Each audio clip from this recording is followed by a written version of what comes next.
I am Catherine Calhoun-Cutshall, and I'm so glad to have you here with us today. I am the librarian and archivist at Buncombe County Special Collections. Many of you are familiar with us as the North Carolina Room at Pack Memorial Library, and we've recently made the transition to Buncombe County Special Collections.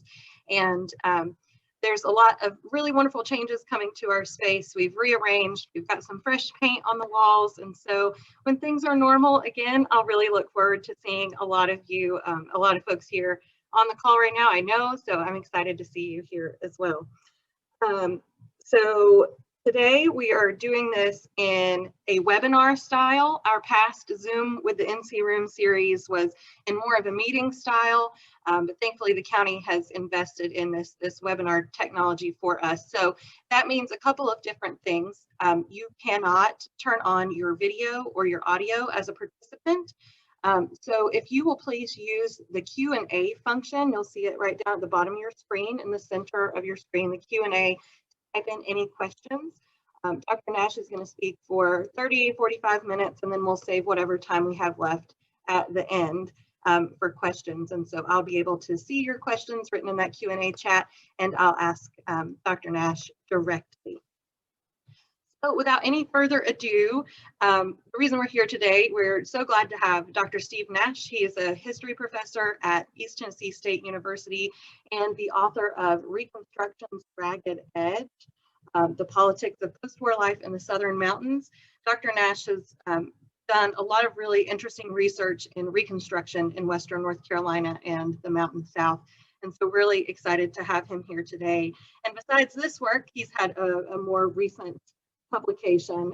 He was the editor and contributor to Southern Communities, Identity, Conflict, and Memory in the Mountain South. And that's a really awesome collection of essays that he and Bruce Stewart put together. So without further ado, Dr. Nash.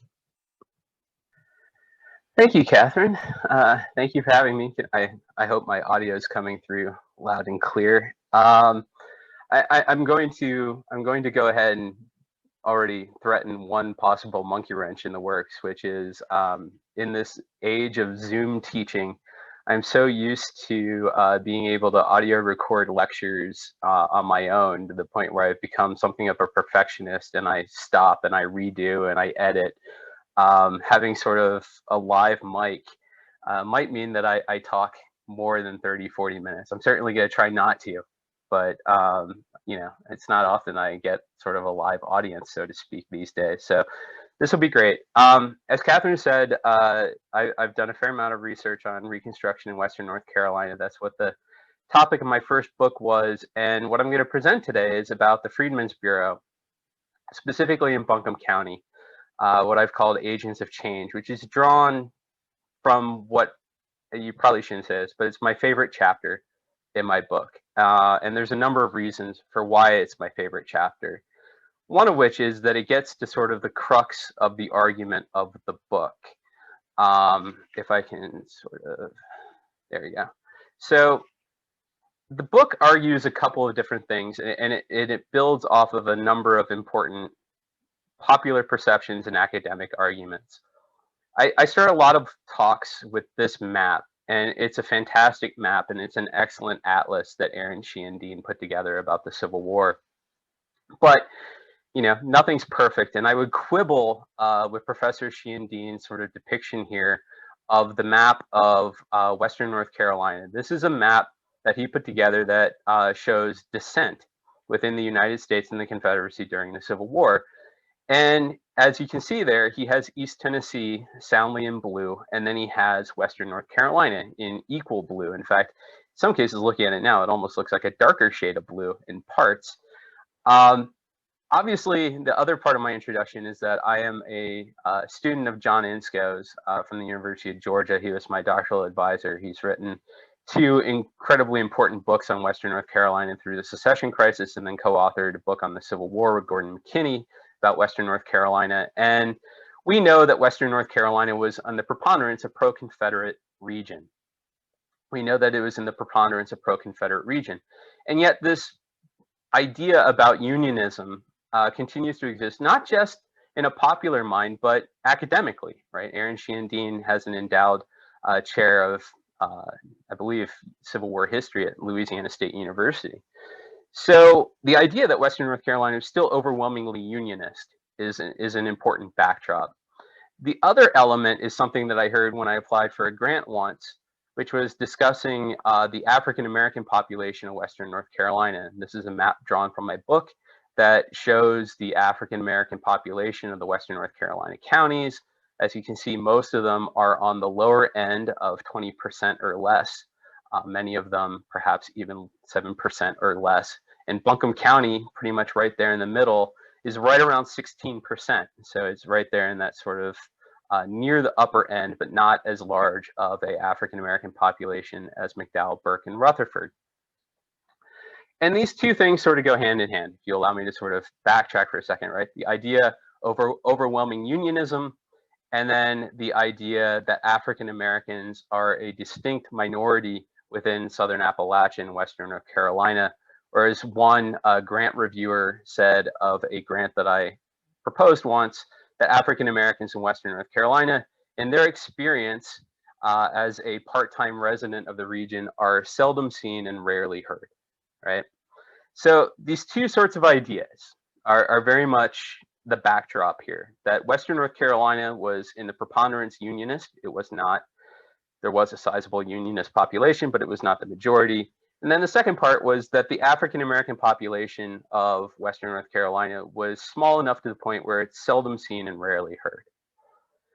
The book argues against those two things. The book argues that Reconstruction, the aftermath of the Civil War, was an opportunity that saw an influx of outside influence, notably federal governmental power, in a way that challenged a local political structure, a local political culture that prized and privileged elite whites.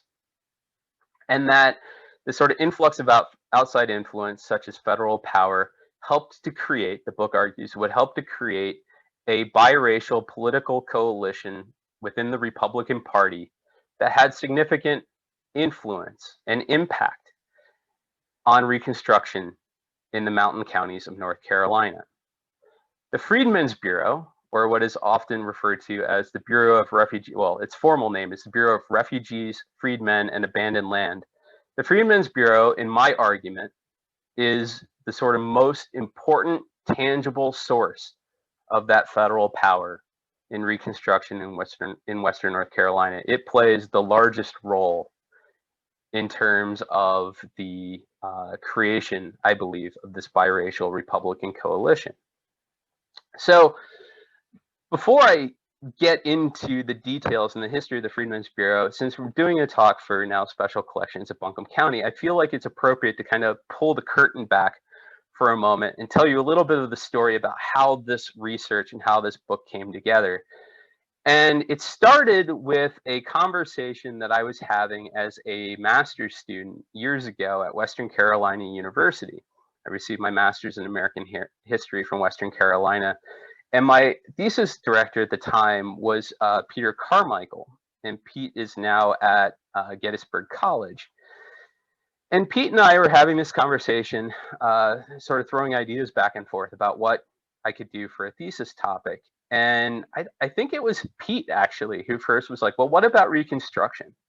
You know, what about Reconstruction in Appalachia? Has anybody really done anything about Reconstruction? And of course, then I have to go off and start looking and finding sources and looking around. And one of the collections related to Reconstruction that Western Carolina University had in their library was the state level assistant commissioner of the Freedmen's Bureau records, which are a sort of mainstay. I use them for the book. They are a critical collection and they're microfilm. And I went to the library, Hunter Library, and I started scrolling through microfilm back in the days of microfilm. Now everything's digitized, it seems. But, you know, spending hours and hours and hours going through microfilm, looking for any hit from Western North Carolina, just anything. And there are just these little snippets, these little hints and references, sort of tangential, that there were Freedmen's Bureau agents in Western North Carolina. And you know, the question becomes pretty important here, which is, in this region that is supposedly so unionist, and in this region where African Americans are a minority and perceived as not politically important after the Civil War, what's the Freedmen's Bureau doing out there, right? What sorts of things are they doing? How many of them are there? What sorts of activities are they engaged in? I'm seeing these snippets. And as a master's student, I was fortunate that I was able to go to the National Archives in Washington, D.C. And it was there that I started working with a collection, which is Record Group 393, which is Continental Commands, which if you do Reconstruction history, you're going to have to go to DC and you're going to have to look at Record Group 393. And it is massive. I mean, huge amount of material. And again, I'm just sitting there flipping page by page, looking for anything Western North Carolina. And lo and behold, bang, I start coming across this collection of documents related to Asheville. Freedmen's Bureau agent was in Asheville, and now I'm finding all these references in these military records. So I go to the archivist there, and I'm like, oh, you know, there has to be more Freedmen's Bureau stuff. And this is 1999, and they're like, no. Whatever's on microfilm, that's all that there is. Fast forward. I'm a doctoral student. I go back to the National Archives in DC, and at this point, there has to be more. So I say to the archivist there in DC, I say, look, there has to be more Freedmen's Bureau stuff. I have all this stuff from agents in Asheville, North Carolina. There has to be more. And they go, oh, you need to talk to Reggie. And this is about 2006. And I'm like, yes, I need to talk to Reggie. I don't know who Reggie is. In fact, to this day, I've never met Reggie. And in fact, who they meant was Reginald Washington, who I now know from researching is retired. He was an archivist and African American genealogy specialist at the National Archives and Records Administration in Washington, D.C. He retired maybe just a handful of years ago or less. And what you see here is on the left and the right are some of the publications and things that Reginald Washington helped put together and make accessible to the public, to research people like me or you. And it's amazing stuff.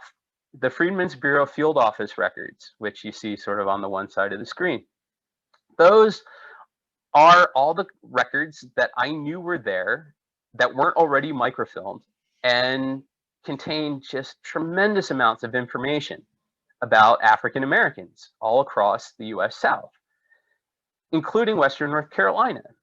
And I've never talked to Reggie. I've never talked to Reginald Washington. I owe him a massive thank you. And this is why historians love archivists, because he took it upon himself to sort of lead a project that helped to microfilm all these records. And now there are entire reels of microfilm that are just the Asheville field office of the Freedmen's Bureau. And I happen to be doing my research just at the time that all this stuff went public. So, you know, this is beyond sort of a eureka moment. This is lightning strike. This is lottery type, luck that this all happened to come public right at the time that I was in the middle of researching my dissertation, what became the book. And that's another reason why chapter 4, the stuff I'm going to talk about today, is my favorite chapter. Because a lot of this stuff hadn't really been used before. It was the culmination of the fact that I knew all this stuff was out there. And then the third part is all of a sudden, all these names and individuals that otherwise would be so hard to find, because there's a reason why people claim that African Americans in the aftermath of slavery in Western North Carolina are seldom seen and seldom heard, is because it's so hard to find their voices in the records. The stuff that is archived, of course, was selected by people at the time. And sadly, many of those early collectors did not deem records kept and letters written by people of color to be worth preserving. The federal government kept all this stuff, and it wasn't available publicly. I asked at the time, could I work with the original papers from the Freedmen's Bureau? And I was told no, that only what was microfilm would be made accessible. Reginald Washington opened a window. He and the people who worked with him opened a window to all these records, and it made, dozens, hundreds of African Americans in Western North Carolina visible historically in a way where most people hadn't been able to get to their stories before. So, you know, huge synergy here, talking about doing a talk for Archive about research. Archivists are huge. And Reginald Washington, what he did to help make the Freedmen's Bureau accessible cannot be understated. Now, there is one familiar voice that I'll sort of use here to set this up, somebody that Catherine knows very well, Sarah Gudger, a formerly enslaved woman from Western North Carolina. Sarah Gudger talked with a New Deal era interviewer, white interviewer in the 1930s, talked about her experiences under slavery.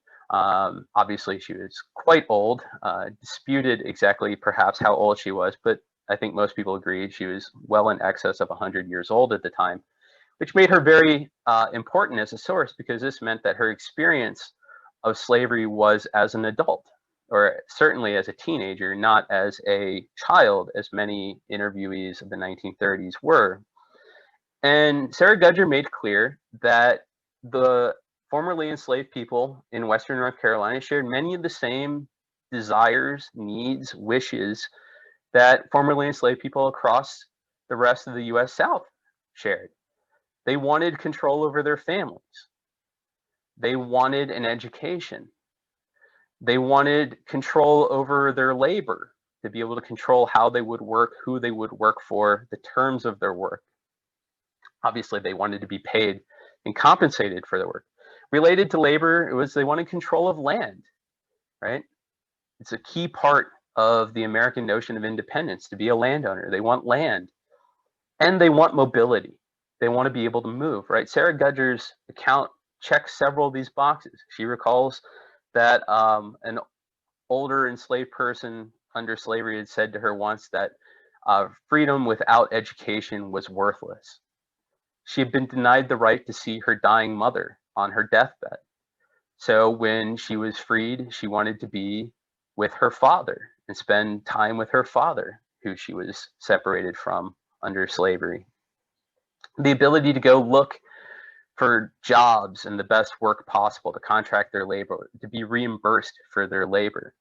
These are the things that African Americans across the country wanted in the wake of the Civil War. These were the things that were important to them. Sarah Gudger gave voice to them.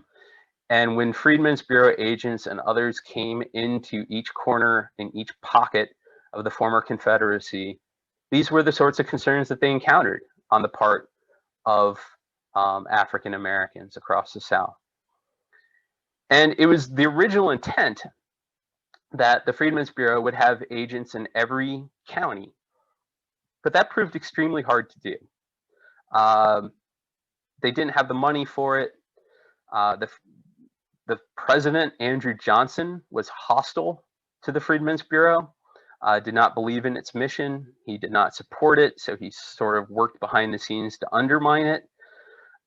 You obviously have grassroots opposition. There's all sorts of internal pressures. Never mind the fact that it was really unclear how much power the Freedmen's Bureau agents would have. And keep in mind, in 1865 and 1866, when Andrew Johnson is the president, his policy of Reconstruction is quite lenient. He's encouraging the defeated Confederates, white Confederates, to sort of get back into government. He's restoring their property. And in 1865, many former Confederates, including the vice president, former vice president of the Confederacy, was actually elected to Congress from the state of Georgia. At that time, Congress decided that they could refuse to seat people who had recently been involved in insurrection against the United States. So all this sort of backdrop, the Freedmen's Bureau is very sort of unsure of itself in 1866 in particular. And there was a bureau agent here. His name was Patrick Murphy. He was a lieutenant in the United States Army. And Patrick Murphy sort of struggled. He dealt with issues of labor. He settled labor contracts. He attempted to help reunite African American families, particularly children who had been apprenticed out from their parents without the parents' permission. Murphy tried to intervene in those situations, but what Patrick Murphy found in Asheville, was that the Freedmen's Bureau was in the words of his supervisor, his immediate supervisor, the Freedmen's Bureau were judges without law to support them. Without Andrew Johnson, without the president's support, and with the military largely sort of receding from Reconstruction, there wasn't really much support for Freedmen's Bureau agents across the South. So Murphy could try to do things, but often found himself running up against a sort of revived wartime leadership, which in Western North Carolina meant people like Augustus Merriman or David Coleman or Zebulon Vance, even though Vance had moved on to Statesville. So Murphy struggled. The situation facing the Freedmen's Bureau was a real uphill battle. And this map shows the Freedmen's Bureau field offices. And the reason why I love this map, and whoever did this map, again, sort of kudos to them, because this is fantastic. But this shows the topography, right? As well as where the field offices were located. And you can see Asheville there, again, right around the center. And Murphy was very clear to point out when he was talking to his superiors that the closest railroad junction to him in Asheville was in Morganton. So if you look there in Asheville, right, look to your right, there's Morganton. There's no railroad connection to Asheville in the immediate aftermath of the war. The primary road is still the Buncombe Turnpike, which is sort of heading south towards the sort of Greenville, South Carolina area, or heading up to the north towards sort of Greenville, Tennessee there. You can see the topography here, right? The mountainous landscape. When Congress seized control over Reconstruction in March of 1867 with the Reconstruction Acts, and they created military districts that would supervise, essentially supersede and monitor civil government in the former Confederacy. There was an influx of new Bureau agents after that in the spring and summer of 1867. And the agents that you see here are the primary Western North Carolina Bureau agents. There's the Asheville office, the Morganton office, the one sort of up and a little bit to the right from Morganton, that's Wilkesboro, a little bit up and to the left from Wilkesboro, that's Jefferson up in Ashe County, and then that one sort of down in the south to the southwest, kind of off on its own a little bit, that's Franklin, down in Macon County. There are 5 Freedmen's Bureau agents in Western North Carolina after 1867. 5. Look at the topography again, right? 5, covering all that terrain with poor roads, no railroad, strained communications, and not necessarily an easy support of one another or from the military. And the closest military support is in Morganton. So somehow these guys, these Bureau agents, are supposed to control and sort of deal with all this area. And, you know, just look to the east. Look at the number of agents and offices that are all in immediate close support. Lincolnton, Statesville, Charlotte, Concord, Salisbury, Lexington, right? That's interesting. Why do they put so many all clustered together? So the Freedmen's Bureau in Western North Carolina has a real challenge, right? They have a real challenge.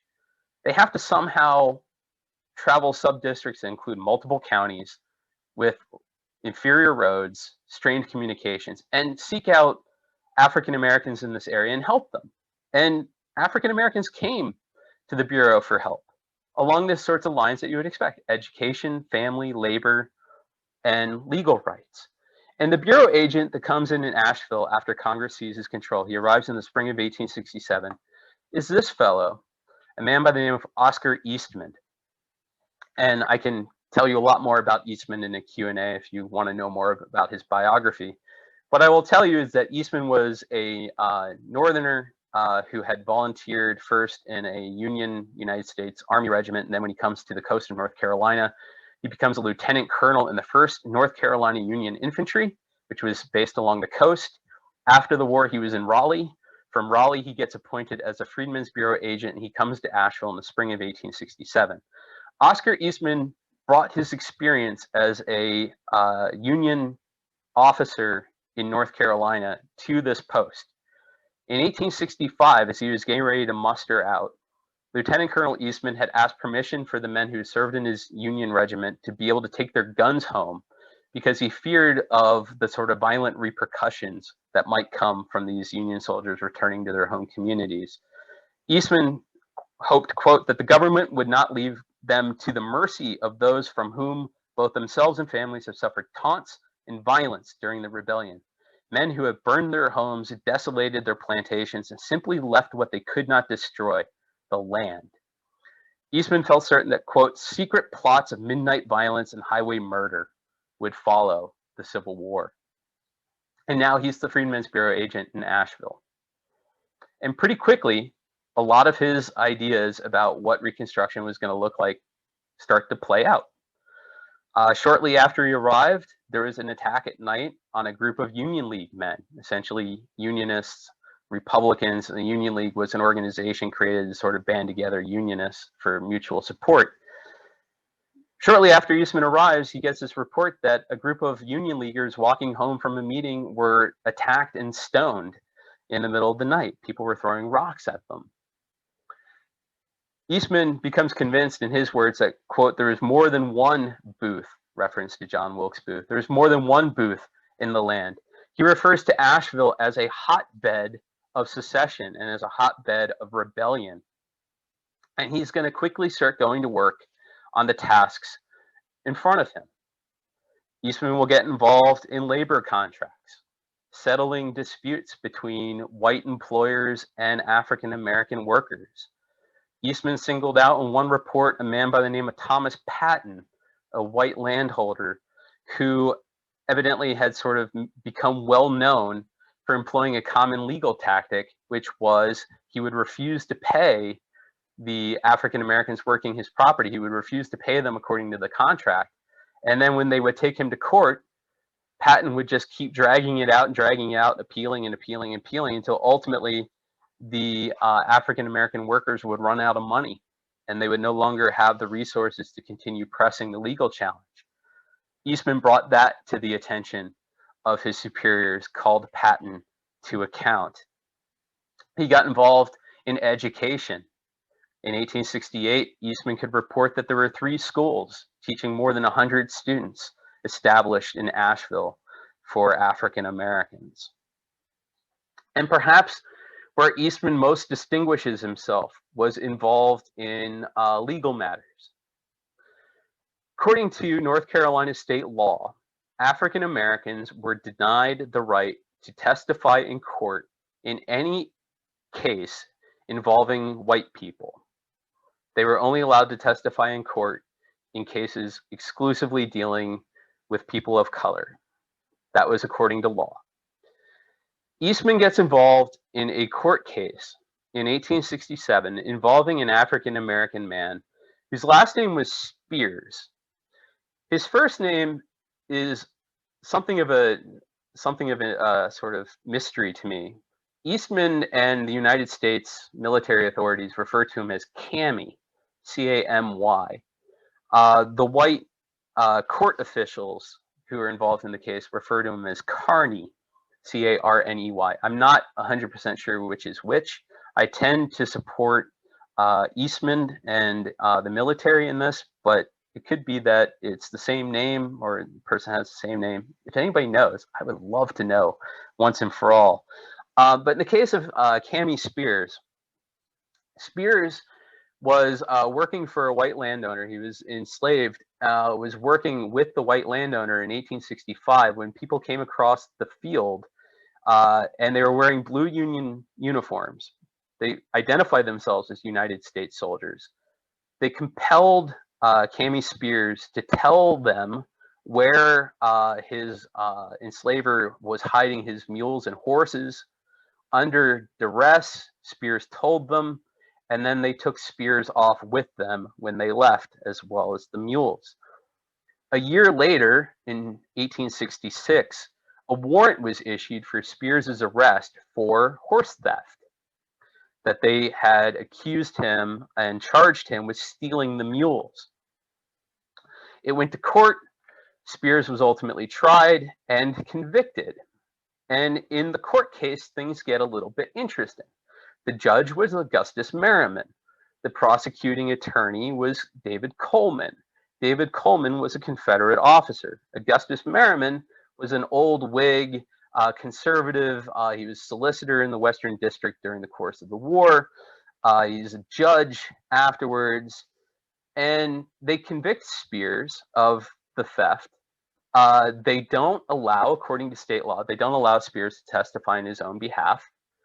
And then afterwards, they allow Spears, instead of going to jail, to contract to bind himself out to a interested white landowner who needed Spears's labor, a man by the name of Nat Atkinson. And as I went along in the research, genealogists will appreciate this, Atkinson was Merriman's brother-in-law. So there appears to be a little bit of some interesting things going on here, right? Spears is tried for a crime which could have been covered by the war and amnesty from the war. He certainly claimed that he was acting under duress of Union soldiers.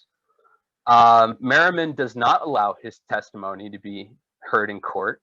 Coleman prosecutes the case, and afterwards they allow Spears to avoid jail by binding himself out to Merriman's brother-in-law. To Oscar Eastman, this was all kind of perverse.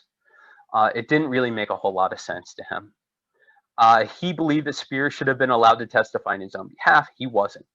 Eastman took Spears' testimony, listened to the evidence, brought in the United States cavalry, a cavalry officer by the name of Jeremiah Denny. Denny listened to the evidence as well, and in the end, they suspended judgment and allowed Spears to go free. And this created a whole sort of backlash, because here is this federal power, right? This federal agent, Freedmen's Bureau agent, intervening in a civil court case and overturning the court's decision. Augustus Merriman wrote to the conservative governor of North Carolina, Jonathan Worth. Augustus Merriman wrote to Worth declaring that the agent's actions in the Spears case showed Buncombe County's black population and quote unquote worst men, probably white unionists, now Republicans and other African Americans, could show these worst men that they could disregard civil authority with impunity. Coleman, the prosecutor, predicted that Eastman's intervention would create, quote, wild and unlawful thoughts among Buncombe County African Americans. Merriman, Coleman, and Atkinson all pleaded with Spears, or pleaded with Eastman not to do what he was doing, to get out of the case. They wrote these letters to Worth in case the military and Eastman went and talked to Atkinson. Atkinson pleaded with Eastman and Captain Denny to, quote, listen to the testimony and understand who the people were, right? These were the best men. Merriman, Coleman, these were the best men testifying in this case. Eastman wouldn't listen. He and Denny rejected those arguments. And now here's where you can start to see the pieces coming together. You have a federal office, the Freedmen's Bureau, an agent who's willing to use that power to aid African Americans in their interests, and is also willing to aid white local Republicans. Eastman becomes sort of a bridge. His office becomes something of a bridge between disaffected whites, white Republicans, and African Americans. So Eastman helps to sort of build this coalition. He helps to build it. Obviously, it's working its way up from the grassroots, right? Eastman's just kind of, he's the piece that pulls it together. And the first real clear instance of it coming together was in 1867 over the issue of voter registration. Voter registration, 1867, the 15th Amendment giving African American men, right, the right to vote doesn't come until 1870. But in 1867, it's already been decided that African American men will be allowed to vote. And the states of the South are told that they have to begin registering black male voters. And this becomes a real sort of contest. It becomes a real sort of struggle of power because the governor, conservative Jonathan Worth, he wants control over the process. Local conservatives in Buncombe County and other counties, they want control over the process, right? They had traditionally been the leaders in their communities. These were offices that were, in their mind, their right. The Freedmen's Bureau and the federal government, however, decide that the local boards of registration need to be racially integrated, that there needs to be at least one African American on each county board of registration, and that the Freedmen's Bureau, which in Buncombe County reads Oscar Eastman, should be in charge of coordinating that. Governor Worth was kind of apoplectic. I mean, he gets involved in a letter writing campaign, and he refers to the transition of the transition from one general commanding the 2nd Military District, of which North Carolina was a part. The transition from one general to the next, he referred to it as trading a jackass for a witch. A devil for a witch. He referred to them all as jackasses. Worth chastised his civil officials who put forward a slate of candidates and said, this is probably about the best we can get given the situation. And Worth writes back, I'm in charge, right? The civil government's in charge. You pick the people that you think best. And in the end, it didn't matter. The Freedmen's Bureau was the one who would supervise the creation of these local boards of registration. So in the case of Buncombe County, this meant that local Republicans got control. White and black Republicans got control over these local boards of voter registration. And this is going to bear immediate fruit, because even though in 1860 African Americans are going to constitute 12.6% of the region's population, in 1867 to 68, and I highlighted Buncombe County for you, but in 1867-68, when they were registering voters, African Americans region-wide across Western North Carolina constituted 13.6% of the electorate. And in Buncombe County, you can see they constituted 18.5%. African American men constituted 18.5% of the electorate. That's a distinct minority, right? 81%, 81.5% of white registered voters. That's the majority. But in a place like Western North Carolina, where allegiances during the war were somewhat divided, right?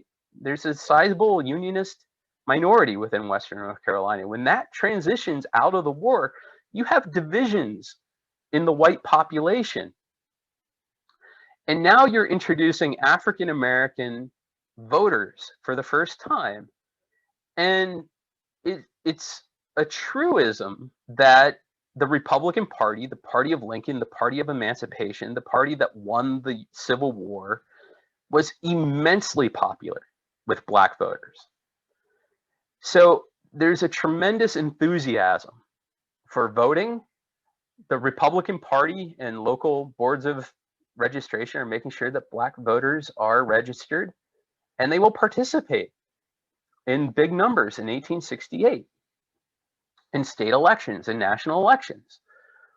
And as you can see here in the next one, the voter outcome in the sort of gubernatorial and constitutional elections of 1868, right? Buncombe County favors the Republicans by slightly less, what is that, 9% on the nose, 9%.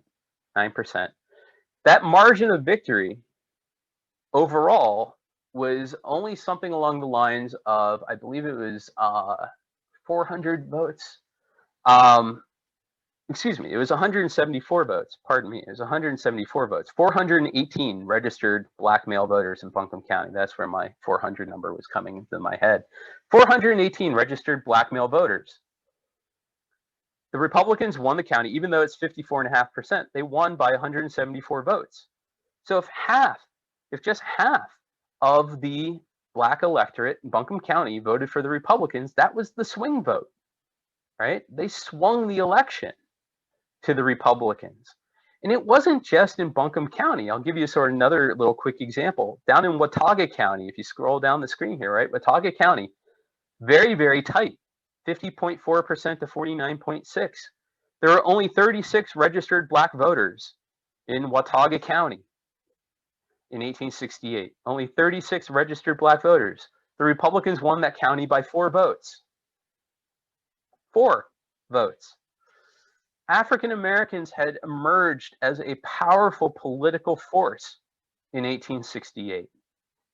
The Freedmen's Bureau had sort of served to bridge this gap between disaffected whites, Unionists, now white Republicans, and black populations across the South.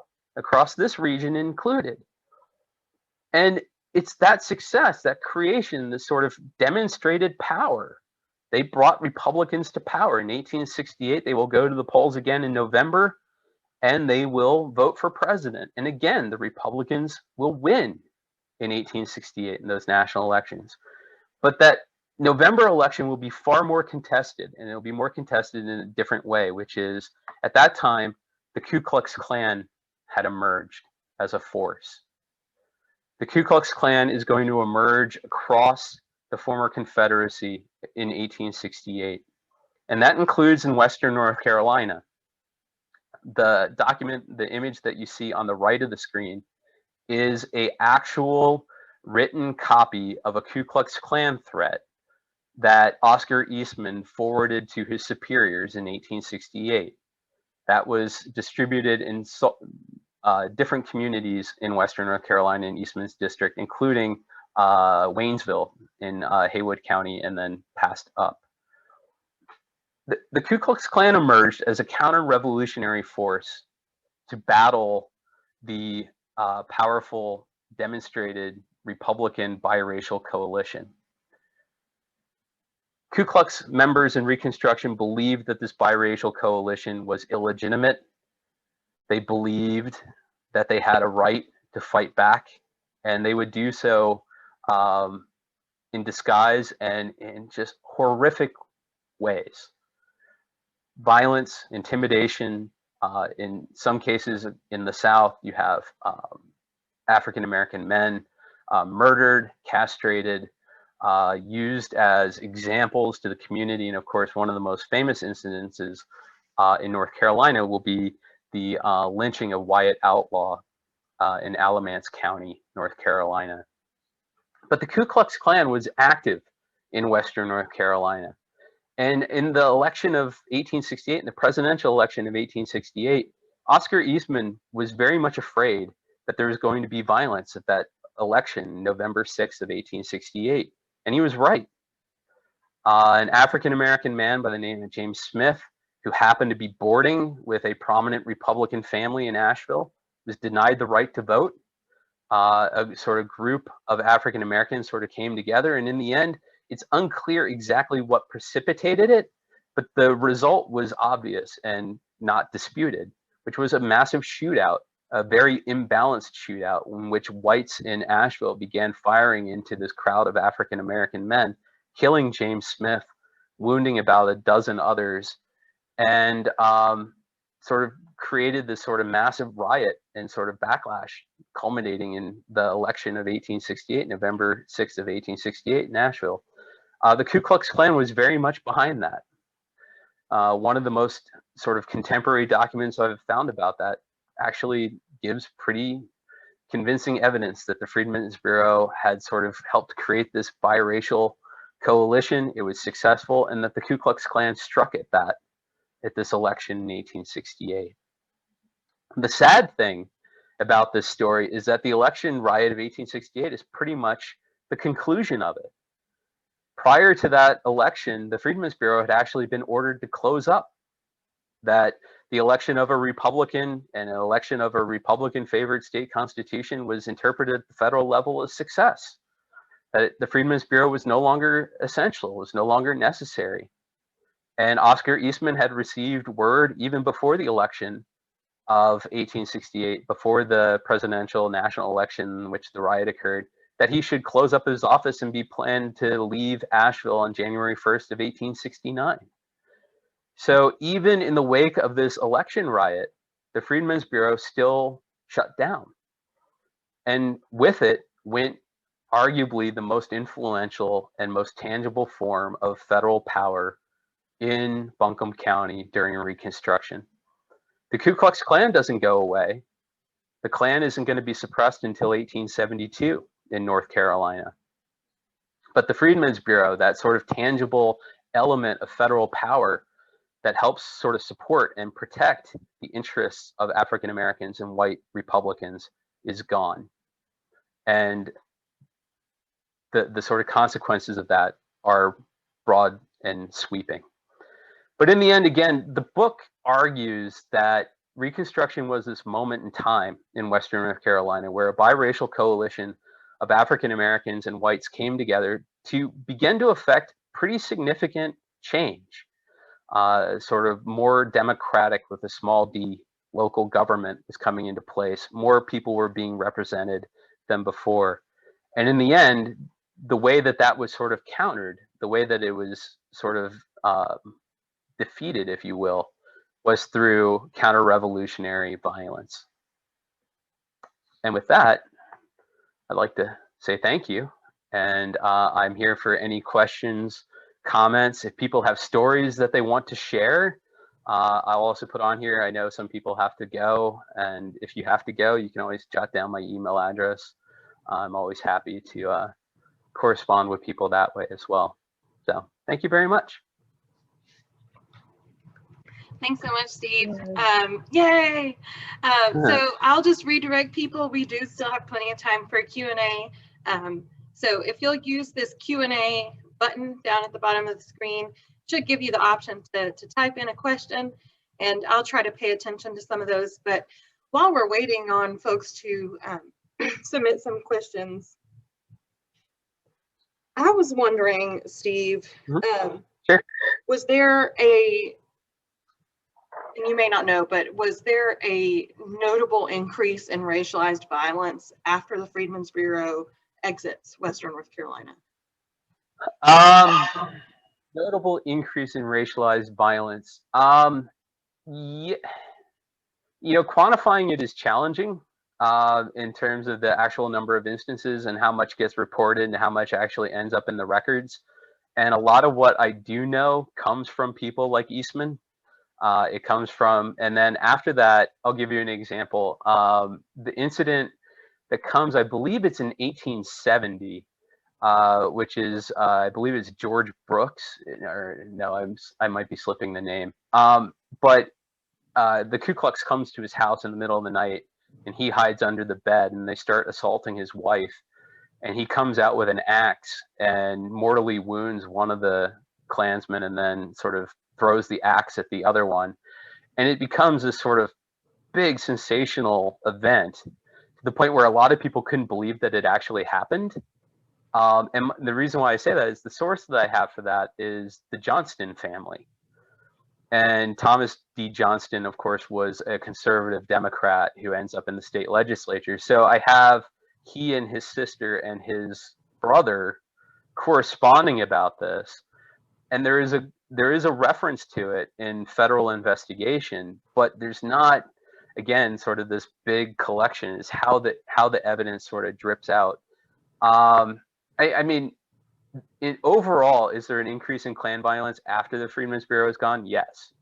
Is it overwhelmingly always racialized? That's one of the interesting things about Western North Carolina is they also very actively targeted white Republicans. And that was true across the South, across the former Confederacy. But in Western North Carolina, it was also quite true that they targeted a number of prominent white Republicans as well, famously being Virgil Lusk right there in downtown Asheville. It's that same thing we talk about a lot. Like when I discuss enslavement, it's like it's the same but different. And because of the politics and the geography, there are so many quirks. So Ann Stokely asks, what happened to Eastman? Like what happened when he left? Do we know? Yeah, so great question. Eastman doesn't leave. He stays in Western North Carolina. At first, and this is one of those fun trivia questions. Go find your city records of Asheville and look up mayors of Asheville, and you will find Oscar Eastman's name on the list. He was a mayor of Asheville for a hot minute. He was a mayor of Asheville for a very brief amount of time, in I believe 1869 maybe, and then he leaves that and he becomes a U.S. commissioner, which is equivalent kind of like a U.S. marshal. And he was in Western North Carolina still moving around, dealing with different issues of governmental power. And he gets involved in a number of different squabbles. And I think it kind of plays Eastman's story out a little bit. He gets involved in an instance where he arrested a guy accused of sort of misappropriating or refusing to yield custody over railroad bonds. And Eastman arrests him, and then it goes before the judge, and the judge actually rebukes Eastman. It's like this breaking point where the Republicans are kind of losing some of their unity during the latter stages of Reconstruction. And from there, Eastman does leave the region. Just a quick sort of coda on this. He ends up for a while as a clerk, a House clerk in the House of Representatives. He will also end up for a short while as, I believe, a sort of he may have been working for a subway company for a little while. He ends up, and this, I swear this is the last thing I'll say about Eastman, although I could talk forever about the guy because I dig on him because he's always fascinated me. He was murdered in the early 20th century. He was at the Old Soldiers Home in Dayton, Ohio. And in the early 20th century, and that's where the picture I have of him comes from. That's from his story about his murder. And that's the only picture, by the way, I've ever found of Eastman. That's the first time I've ever used it for this talk. Guy walked into his office and just killed him. And they don't really know why. Disgruntled other resident of the Old Soldier Home. So sadly, there are no personal papers that I'm aware of with Oscar Eastman. But he cast a pretty big shadow over Reconstruction in this area. So this is an interesting question. This is something I actually didn't know about, and I hope you do. So Chuck asks about the $20 Lawyers Act. He has an ancestor who was a Union soldier in Burnsville and became an attorney through this this legislation, which apparently was the idea was to enable white Union sympathizers and formerly enslaved people to get legal representation. There was just not very many, I guess there weren't very many liberal lawyers in the South at that time. So do you know anything about that? Or I do not know anything about that, but I am writing it down because that is absolutely fascinating to me. It wouldn't surprise me if they did something like that because of the need. But what I would say is, obviously, I need to research that more. And you said it was Chuck who asked that question, so thank you, Chuck, for asking that question because it gives me something to go research. The other part of it is every time I've seen correspondence around it, the lawyers are all relatively known entities like James L. Henry, R.M. Henry. They pop up a lot. Virgil Lusk pops up a lot. W.W. Rollins pops up a lot. It's a lot of known practicing lawyers that I see in the documentation. In fact, I believe in Spears's case, James Love Henry was the defense attorney. So I've not seen any sort of records that would bear that out or reference to it, but I absolutely am going to go look into it. So thank you very much for that. Yeah, it sounds fascinating. There were lots of kind of stimulus programs after the war that, that's how tobacco ended up in Western North Carolina. So, Sure. So Jennifer Cathy asks about, aside from the Spears prosecution, what other kinds of issues show up in the Asheville Freedmen's Bureau paper trail? And this is what I'm so interested in. And one of the reasons that we're focusing on this is as a part of our Black Asheville History Project and increasing the amount of resources that we have in our archives available to folks. Right. So, what kind of genealogical or other kinds of personal information about individual African-American people and places in Buncombe County can you actually find in these? Right. Yeah. This is a great question, and this is a sort of important question. And I was reviewing a lot of this in sort of anticipation and preparation for this talk. And one of the things that I sort of lament is that I can tell you a lot about people like Oscar Eastman, right? He has a veteran, he has a pension record, he shows up in newspapers, he has a Freedmen's Bureau stuff. I can tell you a lot about him. I can't tell you as much about a lot of the African Americans that I encounter in my research. And the Freedmen's Bureau records, there are collections related to the Freedmen's Bureau that might have a lot of good genealogical sort of content. What I would suggest is that I kind of see the Freedmen's Bureau not as the starting point for a lot of genealogical content, but what they can do is they can start building more of the qualitative, which is you might not be able to identify their families and things of that nature, their ages, but you'll start to see names pop up a lot. And this is one of the things that I sort of, in reviewing my book, I sort of was happy about, which is I made the concerted effort to get as many names of the African Americans into the narrative of the book as I possibly could. But often what you see in the book is what I have. Because there's really fascinating, I'll give you a concrete example of somebody that I would love to know everything about.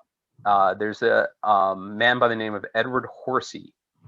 And he pops up in the Freedmen's Bureau records, the military records, in fact, because he petitioned to the government, he petitioned to the military for justice over the fact that he owned or was farming a piece of property, and a group of boys from the Patton family, one of the branches of the Patton family, had evidently dammed off the creek that went through his property, and he needed that water to free flow through the property so he could obviously water crops and get access to water.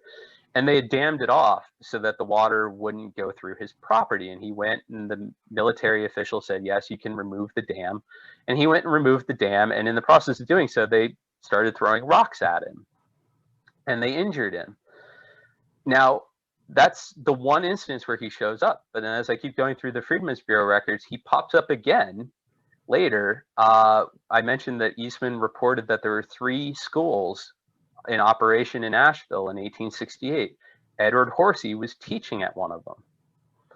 So, you know, I can start connecting these sorts of stories and connections, but I wouldn't say that the Freedmen's Bureau stuff, unless you can get into things like hospital records, and there are Freedmen's hospitals and sections, unless you can get into that, I'm not sure you're going to get a lot of the really great genealogical material, sadly, but you will get a lot of really good qualitative sources about individuals that otherwise, like, I can't find Horsey in the census.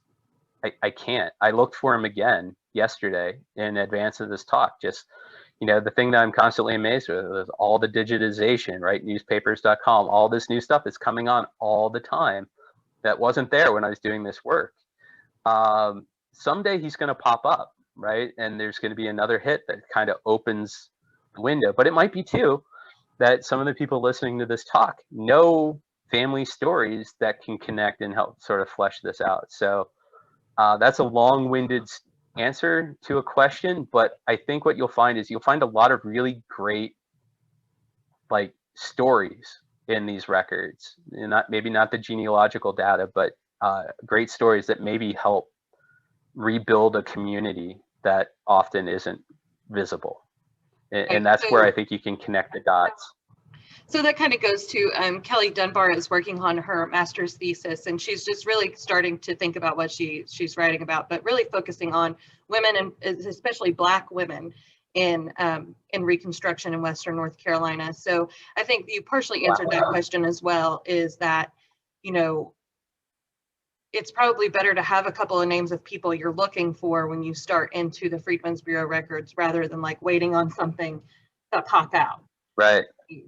Yeah, so kind of being prepared for that. What I would say to Kathy too is 2 elements that if I had limitless amount of time and could just kind of go, right, I make choices in the book, as all scholars do, about sort of focus, and obviously I spend a lot of time focusing on politics and sort of building of political coalitions and the sort of broad definition of politics. If I were to sort of give advice on Kathy's project, education records, the Freedmen's Bureau Education Department, they have a lot of records that might prove useful. I've seen the references to teachers that I've seen, the ones that were mentioned, the one that was a woman in Asheville, they said was a Northern woman. The education records from the Freedmen's Bureau, and then also church records, I did not probably do as much as I could have with religion in this book. And in particularly, if you're talking about sort of the grassroots institution community building for the African American community, the churches would be a wonderful place to go look. So she probably already knows that, but that's me just kind of highlighting my own sort of blindness, I suppose. Right. Yeah. No, I think that's a great answer. So I'm going to wrap us up here by reminding folks that we do not have these records available here in Buncombe County Special Collections right now. However, a solid portion of them are now available online through the National Archives and the Smithsonian. We've been working on a project for several years now to transcribe these records. So I encourage you to look at that. You can find it on the NEMAC, the National Museum of African American History and Culture, on their website. And then a reminder that we are trying to purchase these records. You can purchase the microfilm from the National Archives. There's several roles that include Buncombe County, because like Steve mentioned, the accessibility of these things is pretty difficult. If you wanted to look through these records right now, you would have to take a trip to Atlanta, or you would have to take a trip to DC. So accessibility is a huge piece of our Black Asheville History Project. And so if you are interested in helping the Friends of Special Collections gather the funds to purchase these microfilm reels, please send us an email at pacnc@buncombecounty.org. We would love to hear from you. So finally, again, thanks, Dr. Nash. His book is Reconstruction's Ragged Edge, The Politics of Postwar Life in the Southern Mountains. And we'll look forward to, again, you can jot down his email if you have special questions for him or specialized questions. And then obviously you can get in contact with Special Collections here at any time. Right now, we are not open normally like we would be, but we are scheduling appointments for research. So if you need to get in here and dig around in the archives, we're happy to let you do it. So thank you, everybody. And we'll do this again here soon. Keep an eye on our social media for that.